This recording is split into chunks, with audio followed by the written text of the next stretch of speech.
예?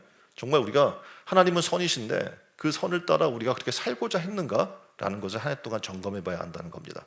7절에 이렇게 얘기합니다. 오직 우리는 버림받은 자 같을지라도 너희는 선을 행하게 하고자 함이라.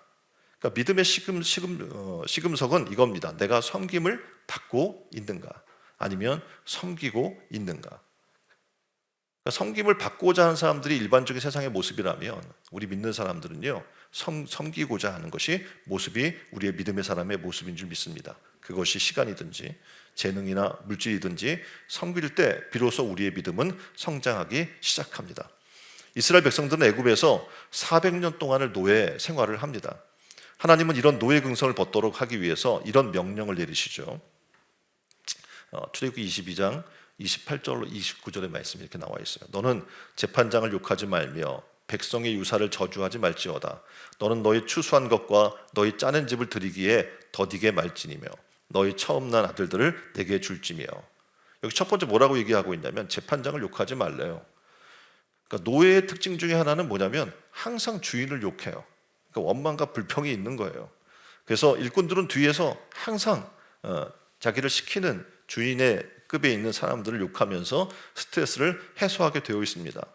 또 하나는 자유를 모르는 사람은 권위를 인정하려고 하지 않아요.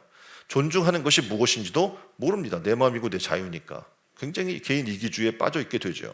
하나님은 노예된 백성을 하나님의 백성으로 변화시키기 위해서 먼저 존경하는 태도로부터 가르칩니다. 우리나라도 그랬죠. 일제 압제를 받으면서 일제 치하에 있다 보니까 많은 사람들이 이렇게 끌려다니는 그리고 노예 근성의 뿌리가 내려지게 됩니다. 그러니까 일본에 항거하는 것은 자유였고 그리고 일본을 무시하는 것은 정의라고 생각을 하고 살아왔던 거죠. 근데 해방이 돼서 자유민주주의에 살면서 많은 사람들은 이제 그것을 다른 데 이제 돌리는 거죠. 그래서 정부를 공격하고 그 권위에 도전하는 것이 애국이라고 생각을 하거나 경찰을 무시하고 힘 있는 자를 공격하는 것이 정의라고 생각하는 잘못된 생각들을 갖게 되는 거죠. 그러니까 흔히 이런 법칙을 보게 되면 노예 근성을 다 버리지 못한 상태에서 이런 일들이 발생한다라고 이야기를 합니다. 이것이 벗어나고 성숙한 자유인의 모습이 나타나게 되면 나타나는 게 뭐냐면 타인을 존중하고 존경하는 법을 알게 되는 거죠. 두 번째는 하나님의 것을 구별해 드리라 라고 이야기합니다. 노예의 특징은 여러분이 아시는 것처럼 자기 게 없어요. 항상 그래서 어떡합니까? 받는 것에 익숙합니다. 나눠주거나 베푸는 것에는 익숙치 않은 거예요. 그래서 아프리카 선교를 하면서 많은 사람들이 아프리카 사람들에게 이렇게 얘기해요. 이제 스스로 자립해야 합니다 라고 얘기하면 그들은 얘기하는 거예요. 어저께도 그저께도 줬는데 오늘은 왜 주지 않습니까? 라고 계속 반문을 하는 거예요. 이것이 바로 노예의 근성의 모습인 겁니다. 세계가 아프리카 선교를 한참 오래전부터 했죠. 근데 성과를 거두지 못하는 것 중에 하나가 바로 노예 근성을 지적합니다.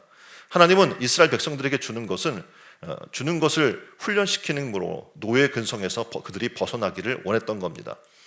요즘 많은 젊은이들이 많이 배우죠. 예전에 비하면. 그리고 지혜도 상당히 뛰어나요. 그런데 성숙하지 못한 것 같아요. 예전에 비해서 예전에는 여러분이 아시잖아요. 학생만 돼도 문학청년, 문학소년 막 이렇게 이야기하면서 굉장히 성숙해 보였거든요. 근데 지금의 모습을 보면 되게 어려 보이는 거예요. 막 30이 돼도 어려워 보이는 거예요. 도대체 왜 그럴까?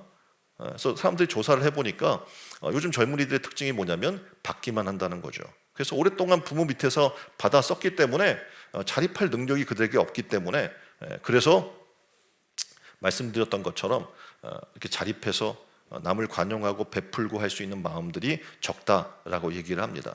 과거에는 가난해서 부모의 공급을 받을 수 없었습니다. 그래서 어쩔 수 없이 모든 것을 스스로 해결하는 삶을 살아왔던 겁니다. 그래서 자립심도 책임감도 강해졌던 거죠.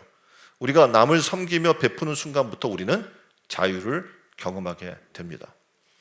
요즘 젊은 친구들이 독립하려고 해요. 그래서 숙소도 다른 곳에 잡고 생활도 다른 곳에 하려고 하는데 그걸 부모에 계속 받아 쓴다면 그게 독립한 건가요? 아니죠.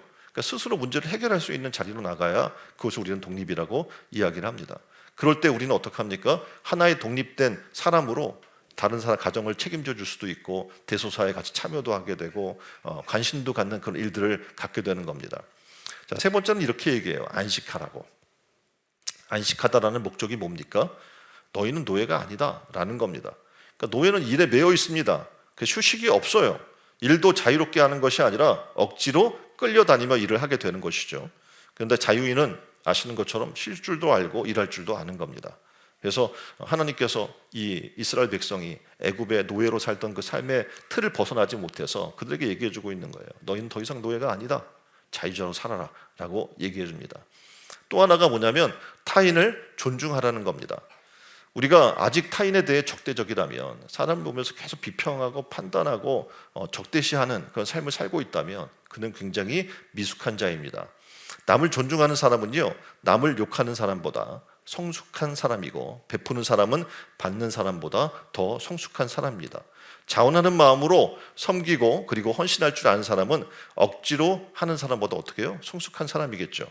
지금껏 우리가 타인을 배려하지 못한 부분을 어떻게 보충할 수 있을까요? 한 해를 돌아보시면서 지금 이 시기에 하세요. 우리가 뭐 사랑의 쌀나눔도 하고 여러 가지 베풀 수 있는 그런 방법들도 제공해주고 하고 있잖아요. 그래서 한 해가 가기 전에 이렇게 타인에게 베풀 수 있는, 그리고 타인을 존중할 수 있는 그런 삶을 사시기를 주님의 이름으로 축원드립니다.